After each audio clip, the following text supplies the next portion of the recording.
Emma Torres adjusted her simple blue dress and checked her reflection in the hallway mirror of the Blackwood mansion.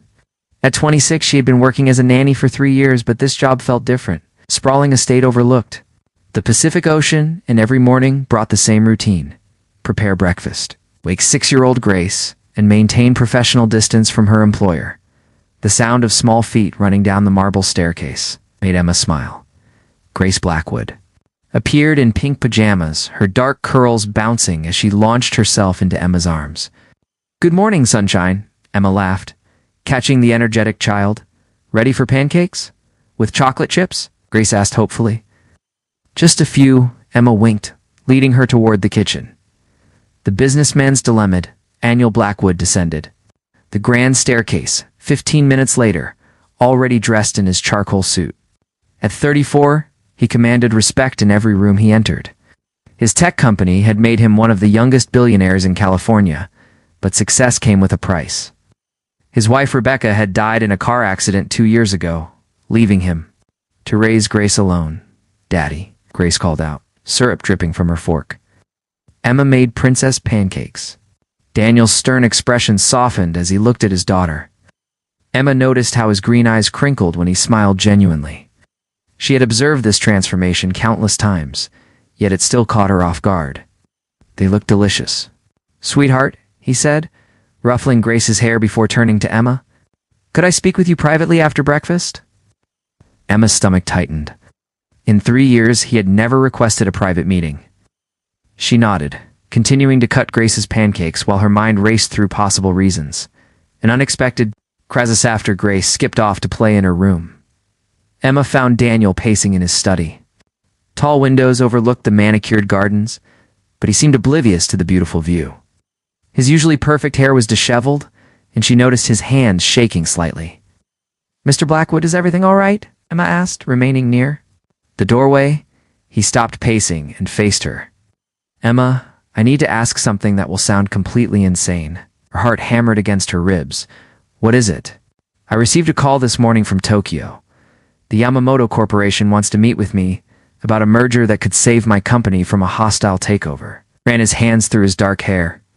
"The problem is, Mr. Yamamoto is extremely traditional. He only does business with stable married men." Emma frowned. "But sir, you are married." "I mean, you were married. He knows I'm widowed, but he expects me to have remarried by now. He believes unmarried men are unreliable in business." Daniel's voice grew desperate. "Emma, I need you to pretend to be my wife for 1 week." The shocking proposal, the words hit Emma like a physical blow. She gripped the doorframe for support, staring at Daniel's face to see if he was joking. His expression remained deadly serious. "You want me to what?" she whispered. "I know how it sounds," Daniel continued quickly. "But you're the only person I trust completely. Grace adores you, and anyone who met us would believe we're together naturally." Emma's mind reeled. "Mr. Blackwood, I'm your employee. I'm just a nanny from a small town in Texas. I don't know anything about high society or business dinners. You underestimate yourself." Daniel stepped closer, had natural grace and intelligence. "You've been part of this family for 3 years. You know Grace better than anyone, and you understand how I work. What exactly would this involve?" Emma asked, her voice barely audible. "A few business dinners? Maybe a charity gala? You'd stay in the guest suite, and we'd just need to appear affectionate in public?" He paused. "I'd pay you $100,000. Emma's knees nearly buckled. That amount would pay for her mother's cancer treatments and her younger brother's college tuition. Her family's financial struggles had kept her awake most nights for the past year. "Family obligations, my mother needs surgery." Emma found herself saying, "The treatments are experimental and not covered by insurance." "Then help me, and I'll help your family," Daniel said softly. "Emma, I wouldn't ask if I had any other choice. This merger is the only thing standing between Grace and losing everything her mother left for her future." Emma thought about Grace's bright smile and boundless energy. The little girl had lost so much already. Could Emma really be responsible for her losing more? What would happen if people found out the truth? Emma asked. "The deal would collapse. Yamamoto Corporation would withdraw, and my company would be vulnerable to acquisition. Grace's trust fund, her education, her entire future would disappear." Dangerous decision. Emma closed her eyes, weighing the impossible choice. Her modest savings account contained barely enough for her mother's next treatment, let alone the surgery that could save her life. Her brother Jake had already taken out massive student loans, but they weren't enough to cover his final year. Of medical school? What about Grace? What would she think about this arrangement? Daniel's expression grew pained. She's been asking for months when I'm going to find her a new mommy. She's mentioned several times that she wishes you could be her real mother. Those words pierced Emma's heart. Grace had indeed made such comments, usually while Emma was braiding her hair or reading bedtime stories. The child craved a complete family, and Emma had often caught herself daydreaming about what that might look like. I don't know if I can convincingly play the role of a billionaire's wife, Emma admitted. You won't be playing a role, Daniel said, his voice surprisingly gentle. You'll just be yourself.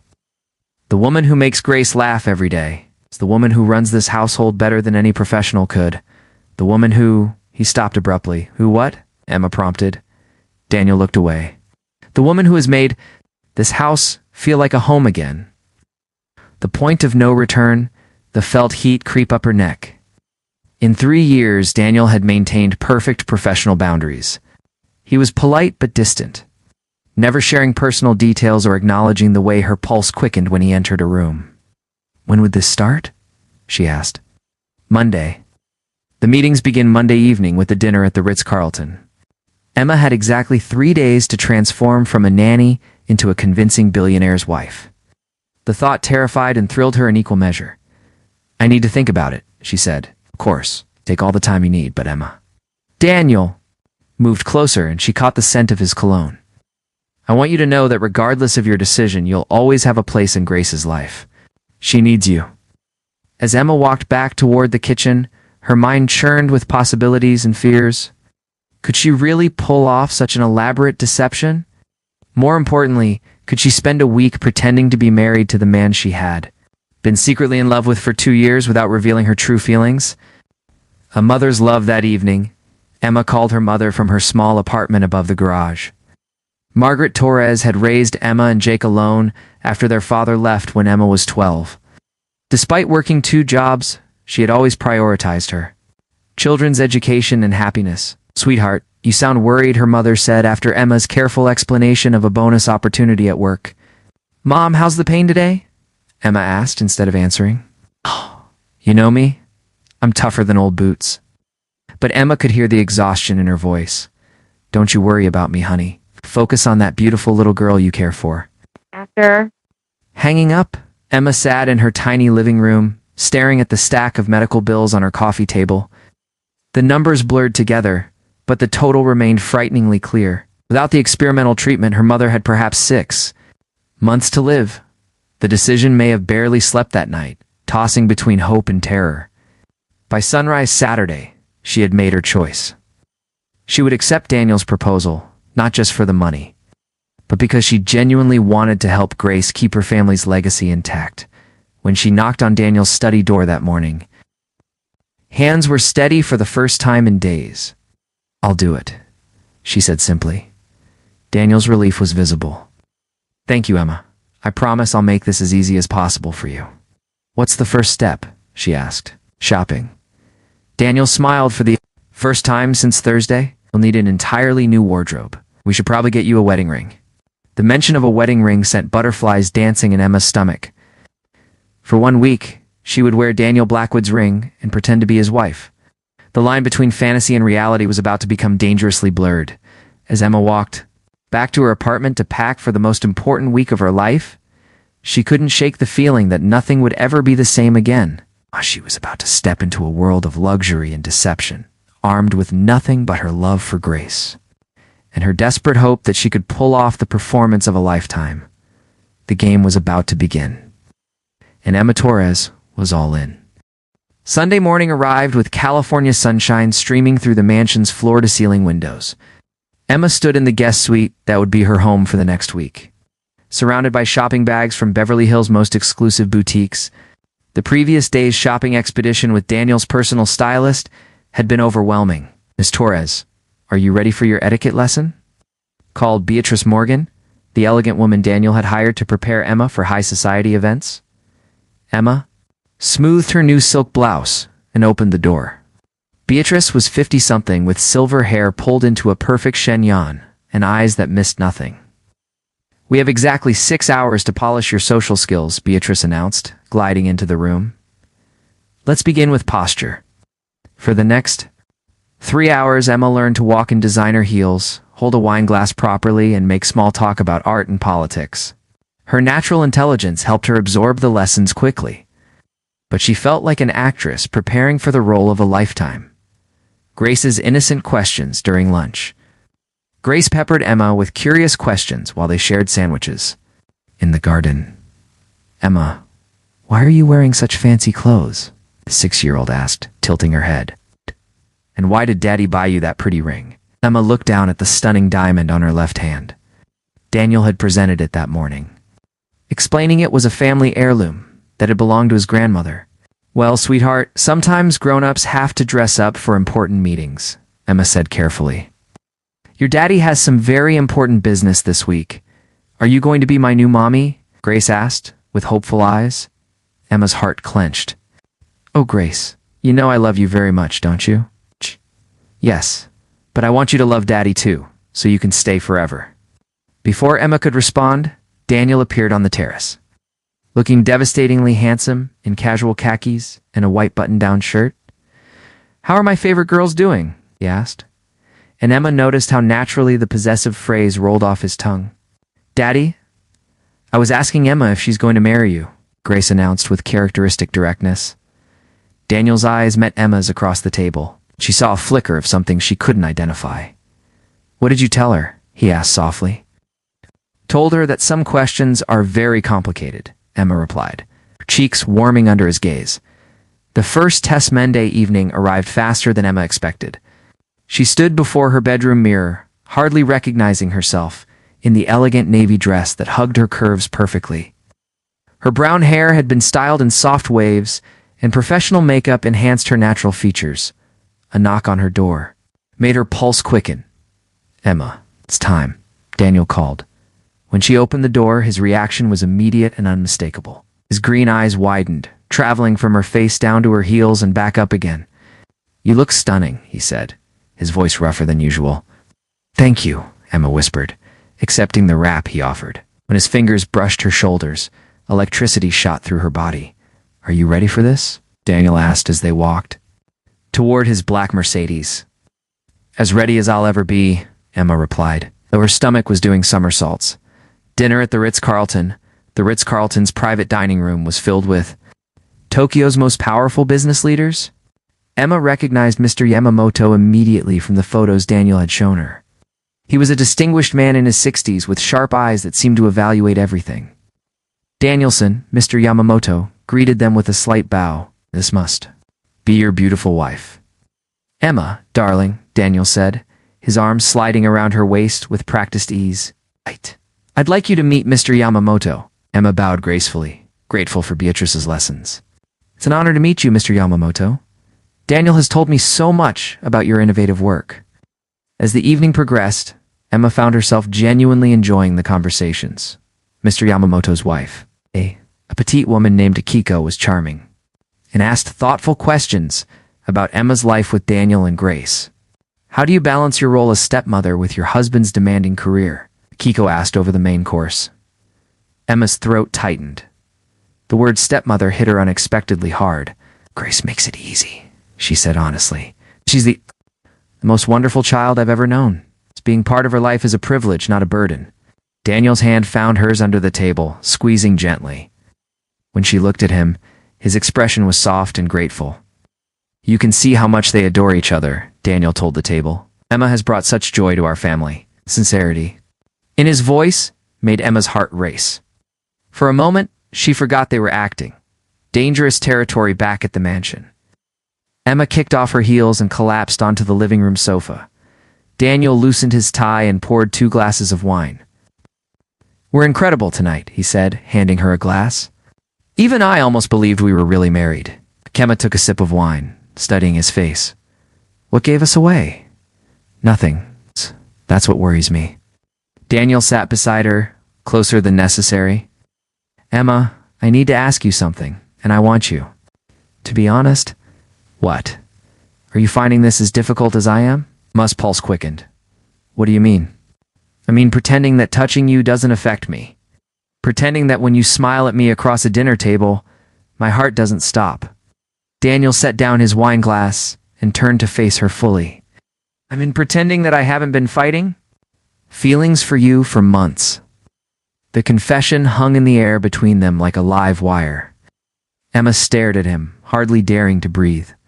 Daniel, she whispered. I know this complicates everything, he continued. I know you work for me, and there's Grace to consider. This whole situation is insane, but Emma, I can't keep pretending I don't feel something real for you. A kiss that changed everything before Emma could respond. Daniel's hand cupped her face, his thumb tracing her cheekbone. Tell me you don't feel it too. Instead of answering with words, Emma leaned forward, closing the distance between them. Their lips met in a kiss that was soft, tentative, and absolutely electric. When they broke apart, both were breathing hard. This is dangerous, Emma whispered. I know, Daniel replied, but he didn't move away. Emma, what if this week isn't just pretend? What if we see where this could go? What about Grace? What about your business deal? What about the fact that I'm your employee? Grace adores you. The business deal will work out. And as for you being my employee, Daniel smiled. I think we've moved far beyond that, don't you? Night of truth. They talked until nearly dawn, sharing stories from their pasts and dreams for the future. Emma learned that Daniel had been lonely for far longer than she'd realized, and that Grace's happiness had become his primary concern after Rebecca's death. You brought light back into our house, Daniel said as the first rays of sun crept through the windows. I didn't realize how much we needed that until you were here. I love being here, Emma admitted. I love Grace like she's my own daughter. And I love, she stopped, unable to finish the sentence. What do you love? Daniel prompted gently. I love the way you read her bedtime stories with different voices for each character. I love how you never miss her school plays, even when you have important meetings. Love how you try to braid her hair even though you're terrible at it. Daniel laughed. I am terrible at hair braiding. I love your dedication to your family and your integrity in business. Emma's voice grew softer. And I love how you make me feel when you look at me like you're looking at me right now. This time when Daniel kissed her, there was no hesitation. From either of them, the second-day challenges Tuesday brought new challenges. A lunch meeting with potential investors required Emma to discuss art collections and charity work. Thanks to her quick study the night before, she managed to hold intelligent conversations about contemporary sculpture and children's literacy programs. Your wife is quite impressive, commented James Fletcher, a prominent venture capitalist. Beautiful and intelligent. You're a lucky man, Daniel. Very aware of that, Daniel replied, his eyes never leaving Emma's face. After lunch, they toured Daniel's company headquarters, where Emma met his staff and had to maintain the fiction that she'd been part of his life for years. Several employees mentioned how much happier Daniel seemed lately, and Emma felt a pang of guilt about deceiving these people who clearly cared about him. Grace is growing. Attachment that evening, Grace insisted that Emma help her pick out clothes. For school the next day, I want to look pretty like you, the little girl said, admiring Emma's outfit. When you marry Daddy for real, will you teach me to do makeup? Emma's heart ached. Grace, honey, you're already the most beautiful girl in the world. But yes, when you're older, I'll teach you about makeup. Promise. I promise, Emma said, hoping she wasn't making a commitment she couldn't keep. The gala. Wednesday night's charity gala was the week's biggest test. The ballroom glittered with crystal chandeliers and the city's elite.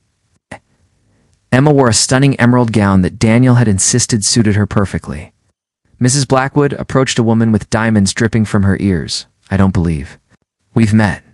I'm Victoria Ashford. Emma recognized the name. Victoria was old money, the kind of woman who decided who was accepted in high society. It's lovely to meet you, Emma replied with practiced grace. What a beautiful event. Yes, this cause is quite dear to my heart. Tell me, how are you finding married life? Daniel was single for so long after poor Rebecca. Emma felt the weight of scrutiny in Victoria's pale blue eyes. Every day with Daniel and Grace feels like a gift. We're very happy. How refreshing. So many couples in our circle seem to have forgotten what genuine affection looks like. Victoria's expression warmed. Slightly, you have a natural elegance, my dear. I hope we'll see more of you. Dancing with danger, when the orchestra began playing, Daniel offered Emma his hand. Dance with me, Mrs. Blackwood? On the dance floor, surrounded by swirling couples, Emma felt like she was living in a dream. Daniel's strong arms guided her expertly through the waltz, and she could feel the eyes of other guests watching them with approval. They're buying it, Daniel murmured against her ear. Are we still talking about them? Emma asked, looking up into his green eyes. No, Daniel admitted. I stopped thinking about the audience hours ago. As the music swelled, Daniel spun Emma out and back into his arms. When she landed against his chest, slightly breathless and laughing, he looked down at her with an expression that made her knees weak. Emma, he said softly, I think I'm falling in love with you. Before she could respond, the music ended, and applause filled the ballroom. But Emma barely heard it over the thundering of her own heartbeat. The week's end approaches Thursday, and Friday passed in a blur of business meetings and social events. With each passing day, the line between pretending and reality became more blurred. Daniel's touches lingered longer, his smiles became more intimate, and Emma found herself forgetting that their marriage was supposed to be fake. Friday night. After Grace was asleep, Daniel found Emma on the terrace overlooking the ocean. Tomorrow is our last day, he said, joining her at the railing. I know, Emma replied, her chest tight with emotions she couldn't name. The Yamamoto deal will be finalized. You'll have your money for your mother's treatment. Grace will keep her inheritance. Everything. You wanted, Emma said quietly. Not everything. Daniel turned to face her. Emma, I don't want this to end. I want you to stay, not as an employee, but as my wife. For real. Emma's breath caught. Daniel, you don't know what you're saying. This week has been like a fairy tale, but real life is different. I'm still just a nanny from Texas. Your world, these people, this lifestyle, it's not really me. Yes, it is, Daniel insisted. You've handled every situation this week with grace and intelligence. You've charmed business associates and society matrons alike. But more than that, you've made Grace happier than she's been since her mother died. And you've made me remember what it feels like to want a future with someone. Emma wanted to believe him, but doubt clouded her thoughts. What would happen when the novelty wore off, when he remembered their different backgrounds, when the pressure of his real world became too much for a small-town girl to handle? I need time to think, she whispered. Daniel nodded, though disappointment flickered in his eyes, of course. But Emma, whatever you decide, please know that this week has been the best week of my life since Rebecca died. As Emma lay in bed that night, she stared at the diamond ring on her finger and wondered if Cinderella had felt this terrified when her carriage turned back into a pumpkin. Saturday dawned gray and overcast, matching Emma's turbulent emotions. She had spent the night alternating between tears and hope, replaying every moment of the past week. The business deal would be signed that afternoon, and her arrangement with Daniel would officially end. Emma packed her designer clothes carefully, each garment a reminder of the fantasy week she'd lived. Her simple, cotton dresses, hanging in the back of the closet, seemed to mock her with their familiarity. A soft knock interrupted her melancholy. Come in, she called. Grace bounced into the room wearing her favorite yellow sundress, but her usual bright smile was absent. Emma, why are you putting your pretty dresses away? The little girl asked, climbing onto the bed beside the suitcase. Emma's throat tightened. She had dreaded this conversation. Well, sweetheart, remember how I told you this was a special week? It's time for things to go back to normal. But I don't want normal, Grace protested, her dark eyes filling with tears. I want you to stay married to Daddy. I want you to be my real mommy. Emma pulled Grace into her arms, fighting back her own tears. Oh, honey, you know I love you more than anything in this world, right? Then why are you leaving? Did I do something wrong? No, baby. You didn't do anything wrong. You're perfect. Emma kissed the top of Grace's head, breathing in her sweet strawberry shampoo scent. Sometimes grown-up relationships are complicated. That's what Daddy said too, Grace sniffled. He's been sad all morning, confronting the truth after Grace reluctantly went to play in her room. Emma found herself wandering the mansion's halls one last time. Every corner held memories from the past week: the library, where Daniel had first kissed her; the dining room, where they'd shared intimate conversations over candlelit dinners; the garden, where they'd danced under the stars. She discovered Daniel in his study, staring out at the gray ocean. He'd discarded his usual business attire for jeans and a white t-shirt, making him look younger and more vulnerable. "The contracts are ready," he said without turning around. "Mr. Yamamoto's people will be here at 3. "That's wonderful," Emma replied, though the words felt hollow. "Your company is safe." "Yes." Daniel finally faced her, and Emma was shocked by the pain in his green eyes. Everything worked out exactly as planned. They stood in awkward silence, the weight of unspoken feelings heavy between them. "Emma," Daniel began, then stopped. "Need you to know that everything I told you this week was real. My feelings for you, my hopes for our future, none of that was pretending." "I know," Emma whispered. "Mine weren't either. And why does this feel like goodbye?" Emma wrapped her arms around herself, suddenly cold, despite the warm morning. "I guess maybe it has to be." "Daniel, this week was magical, but it wasn't real life. Real life is Grace needing help with homework and you working late and me worrying about grocery budgets. We could make it work." Daniel stepped closer. "Money isn't an issue, and Grace adores you. What are you really afraid of?" Emma turned away, unable to meet his intense gaze. "I'm afraid of not being enough. I'm afraid that someday you'll wake up and realize you married the help. I'm afraid that your friends will always see me as the nanny who got lucky." "Emma, look at me." Daniel's voice was gentle but firm. When she reluctantly met his eyes, he continued, "Do you love me?" "That's not fair," Emma whispered. "Do you love me?" he repeated.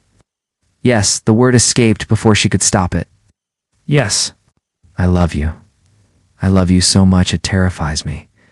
"And everything else is just noise," Daniel said, reaching for her hands. "Emma, I don't care what anyone else thinks. You've proven this week that you belong in any room, at any table, in any world. But more importantly, you belong with Grace and me." An unexpected revelation. Before Emma could respond, Daniel's phone rang. He glanced at the screen and frowned. "It's my attorney. I need to take this." He answered the call, his expression growing, increasingly troubled as he listened. "What do you mean irregularities? Are you certain?" "Yes, I'll be right there." Daniel hung up, his face pale. "There's a problem with the Yamamoto contracts. Apparently someone has been feeding insider information to competing bidders. The deal might be compromised." Emma felt her heart sink. "What does that mean?" "It means someone in my inner circle has been working against me." Daniel ran his hands through his hair. "Emma, I have to go handle this. The signing is postponed until Monday." "Go," Emma said, despite her own turmoil. "Do what you need to do." Daniel paused at the door. This conversation isn't over. Grace's wisdom left alone in the study, Emma felt overwhelmed by the morning's revelations. Her mother's surgery, Grace's happiness, her own heart, everything hung in the balance. "Emma." Grace appeared in the doorway, looking unusually serious. "For a 6-year-old, can I tell you something?" "Of course, sweetheart." Grace climbed into Emma's lap with the familiarity of a daughter seeking comfort from her mother. "Before Mommy died, she made Daddy promise to find someone who would love me like she did," Grace said quietly. "I heard them talking when she was sick." Emma's heart clenched.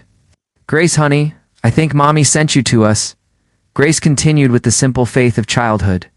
"You love me like a real mommy would, and you make Daddy smile again. Mommy would be happy." Tears spilled down Emma's cheeks as she held Grace tighter. "Your mommy sounds like she was a wonderful woman." "She was. But you're wonderful too." "I need you, Emma. Daddy needs you too, even if he's scared to say it." The betrayal unveiled that afternoon. While Daniel was at his lawyer's office, Emma received an unexpected visitor. Victoria Ashford arrived at the mansion, her usual polished appearance slightly disheveled. "Mrs. Blackwood, I need to speak with you immediately," Victoria said, her voice urgent. Emma led her to the living room, confused by the woman's obvious distress. "I've just learned something terrible," Victoria began without preamble. My son Marcus has been working with Daniel's former business partner, stealing confidential information about the Yamamoto deal. Emma felt the blood drain from her face. What? Marcus has gambling debts, and Richard Sterling offered to pay them off in exchange for inside information about Daniel's company. How? Victoria's hands shook as she spoke. I only discovered it this morning when I found documents in Marcus's room. Why are you telling me this? Emma asked, though she was grateful for the information. Because despite knowing you for only a few days, I can see that you and Daniel have something rare and precious. Sterling is trying to destroy that by sabotaging this deal. Victoria met Emma's eyes. Also, because I believe good people should protect each other. Racing against time, Emma immediately called Daniel, but his phone went straight to voicemail. She tried his office, but his secretary said he was in meetings and couldn't be disturbed. Desperate, May made a decision that would have seemed impossible a week ago. She called for Daniel's driver and headed downtown to confront the situation. Herself, at Daniel's office building, Emma's newly acquired confidence served her well. Wearing one of her elegant dresses and speaking with the poise she'd learned, she convinced security to let her access the executive floor. She found Daniel in the conference room with his legal team, looking haggard and defeated. Emma, he stood immediately. What are you doing here? I know who's been leaking information, she announced to the room. I know how to prove it. The confrontation within an hour, Emma had shared Victoria's revelation, and Daniel's team had gathered enough evidence to confront Richard Sterling. The meeting took place in Daniel's office, with Sterling arriving under the pretense of offering support. Richard, Daniel said coldly as his former partner entered, I think you know why you're here. Sterling, a silver-haired man in his 50s, maintained his composure. I have no idea what you're implying, Daniel. We have documents, emails, and witness testimony proving you've been working with Marcus Ashford to sabotage the Yamamoto deal. Daniel's attorney interjected. Sterling's facade cracked slightly. You can't prove anything. Actually, we can. Emma spoke up from her position near the window. Victoria Ashford found the evidence and turned it over to protect her son from making an even bigger mistake. Sterling's eyes landed on Emma for the first time. And who exactly are you to be involved in this business? She's my wife, Daniel said firmly, moving to stand beside Emma. And she's the reason you're going to be exposed for the fraud you are.